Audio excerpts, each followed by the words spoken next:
Hello all, ముందుగా అందరికీ wish you a very very happy new year.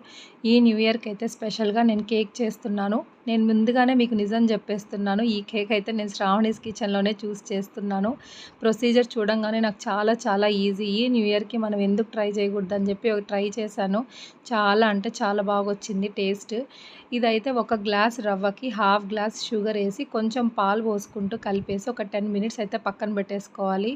అప్పుడైతే రవ్వ నానుతుంది. ఆ తర్వాత అది మిక్సీలో వేసేసి మనం half spoon baking soda, baking powder, కొంచెం వెనిలా ఎసెన్స్ వేసి మెత్తగా పేస్ట్ చేసుకోవాలి మిక్సీలో.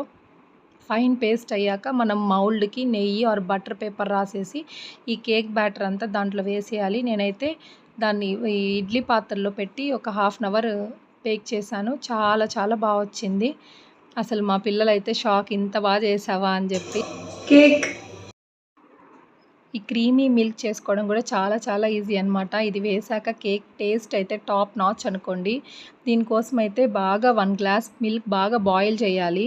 ఆ తర్వాత పక్కన గ్లాస్లో 2 స్పూన్స్ మిల్క్ తీసుకొని దాంట్లో కొంచెం బియ్యం పిండి వేసేసి బాగా మెల్ట్ చేసేసి మరుగుతున్న పాలల్లో వేసేస్తే బాగా దగ్గరకు వచ్చేస్తుంది అనమాట.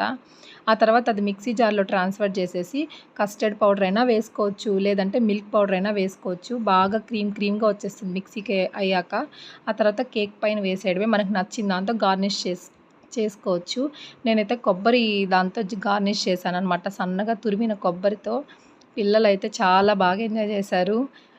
ఫస్ట్ టైం కదా నేను ఈ కేక్ చేయడము. వాళ్ళు కూడా అసలు చాలా బాగుందమ్మా అని చెప్పి చాలా ఎక్సైట్మెంట్ ఫీల్ అయ్యారు. వాళ్ళే దానిపైన ఉండే క్రీమీ అంతా వాళ్ళే వేశారనమాట. Hello all, happy new year. Follow my channel, like, comment, subscribe.